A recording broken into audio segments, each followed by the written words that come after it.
नाव तुमचं? मी Santosh Londhe, Pandurang cycle club Tripura. बर.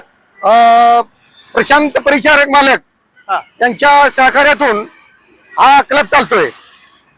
पांडुरंग सहकारी साखर कारखाना त्रिपूर त्यांच्या माध्यमातून हा क्लब चालतोय. आमचे मार्गदर्शक डॉक्टर यशवंत कुलकर्णी साहेब हे आम्हाला वेळोवेळी मदत करतात क्लब चालवण्याकरता. आणि आमचा ग्रुप कमीत कमी 30 ते 35 लोकांचा ग्रुप आहे. शालेय विद्यार्थी आहेत, परत मोठी माणसं आहेत. आणि आमचं हे 6वं वर्ष आहे पंढरपूर वारीचं सायकलवर. किती मुलं, शाळकरी मुलं किती आहेत? साधारण 35 लोक आहेत. 35 मुलं. हा, 35 मुलं आहेत. बर. आणि बाकीची लोक किती आहेत? बाकीचे आमचे 5-6 लोक आहेत बाकीचे. बर. तर आता किती लोक अशी तुमच्यासारखी येणार आहेत तिथं? साधारण 5000 लोक येणार आहेत उद्या. हा. बर. आणि किती वाजता काय कसा कार्यक्रम असणार आहे तिथं?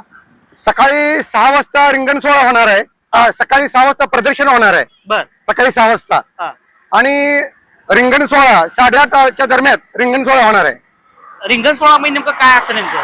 सायकल रिंगण सोहळा जो वारकरी जी करतात ना रिंगण सोहळा, वारकऱ्यांचा जो होतो रिंगण सोहळा, तसाच तो आपल्या रेल्वे मैदानावर रिंगण सोहळा होतो. बरं. तिथं कोण कोण उपस्थित राहणार आहे वगैरे काय? तिथं मान्यवर असतात आमचे. प्रशांत मालक असतात, आमदार. परत उमेश मालक असतात. बाकी मंत्री येणार आहेत. कोणते मंत्री? काय मला कल्पना नाही, पण येणार आहेत, मंत्री येणार आहेत. बर. आणि अजून म्हणजे उद्या सकाळी त्यांचं जी सगळी लोक येतात त्यांचं कशा पद्धतीचं तिथं नियोजन असणार आहे? नियोजन त्यांचं चांगलं आहे. आता संध्याकाळी आम्हाला गेल्यानंतर जेवणाचा कार्यक्रम ते करणार आहेत.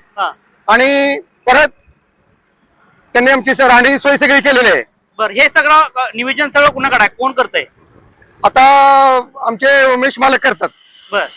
पांडुरंग क्लब सायकल क्लबचे अध्यक्ष ते करतात. नाही, हे पूर्ण जे आता 5000 लोक येणार आहेत ते कुणामार्फत आणि कसं कोण नियोजन करतं? नाही, ते काय इव्हेंट ते ठेवलेले आहे त्यांनी. फी ठेवली थोडी.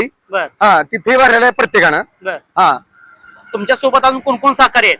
आमच्या सोबत आमचे भूषण धाईंजे अध्यक्ष, राजू पवार हे आमचे मार्गदर्शक आहेत दोन्ही बी. हा. आणि पोपळे डॉक्टर आमच्या कामगार कल्याण मंडळाचे अध्यक्ष, त्यांचे आम्हाला सहकार्य असतं. बरं. ह्याचं काय उद्दिष्ट आहे नेमकं, तुम्ही हे जे करताय काय उद्दिष्ट आहे? हे म्हणजे आपले जे वारकरी येतात ना चालत, ते उद्दिष्ट ठेवले आपण सायकलवर बी वारी व्हावी दरवर्षी. हे 5वं वर्ष आहे आता सायकल वारीचं. म्हणजे वेगळ्या पद्धतीची वारी व्हावी सायकल वारी पांडुरंगापर्यंत पोहोचतो.